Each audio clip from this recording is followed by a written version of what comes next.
मेहमान भी कुछ खास जुड़ गए हैं। कुलदीप मलिक साहब कांग्रेस को रिप्रेजेंट करने के लिए हमारे साथ जुड़े हैं। अमनप्रीत कौर जी हैं, आप राजनीतिक विश्लेषक हैं, और हमारे साथ विक्रम किलपाड़ी साहब लगातार जुड़े हैं, डिजिटल एडिटर इंडिया के लीगल हेड हैं। हमारे साथ किलपाड़ी साहब केस्तूर वासुकी साहब कर्नाटक से जुड़े हैं, वरिष्ठ पत्रकार। आप उनसे कुछ पूछना चाहते हैं? नमस्कार। Hello, Good morning. Good morning. How do you see this? Last three elections, the assembly elections have thrown up a hung house. This time it looks like a clear victory for the Congress? Still, we have to wait and see. I don't think it's too early to predict, but we are all hoping that, Congress will cross 113, the mark, whatever is required. But it's very interesting that, when, we expected much more than from the Congress, at least 120 to 125. But the predictions are now, they may stand at 115 to 120. Okay. Isn't it less for the Congress, which they were, the way they were struggling?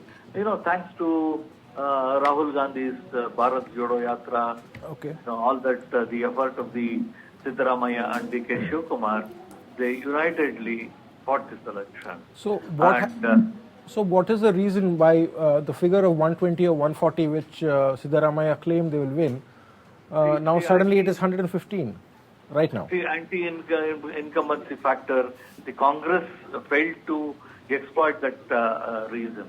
Okay. Exploit that, the figure. The quotiently, I can say that very honestly, at the, the anti-incumbency factor, we expected that Congress would do much better, but they have failed in, basically in coastal Karnataka. They also failed in Bangalore, urban voters, or, thanks to, some of the Prime Minister's rallies, which has changed the dynamics of political dynamics, and then wherein, the Bangalore has really voted for BJP. Out of 28 seats, they are leading in 16. I think it is 16. So corruption is not an issue for Bangalore? Pardon?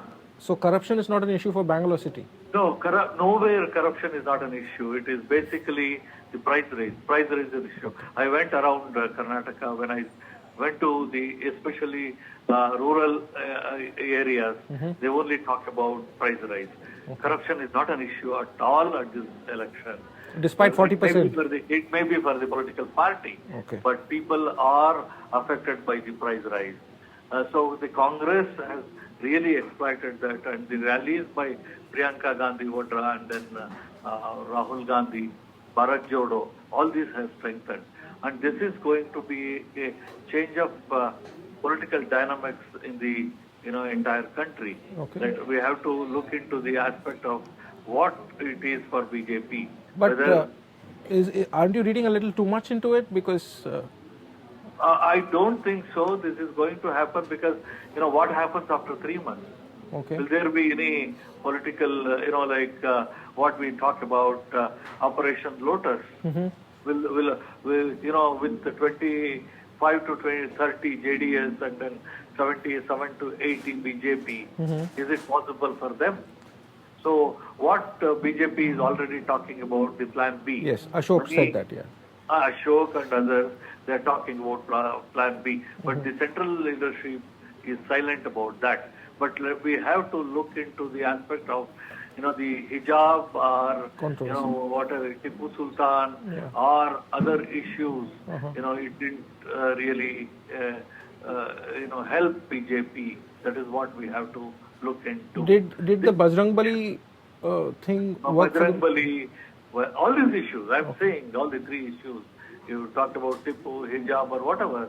3 issues have not, all the 13 ministers are trailing in BJP. One more question. Is Hindutva a real issue in Karnataka? I don't think so it is a real issue because we are more cosmopolitan in our, outlook. We have to look into whether the introspection of BJP will change their political dynamics in 2024 parliament elections. So we have to look into that. I don't think Hindutva has worked here today.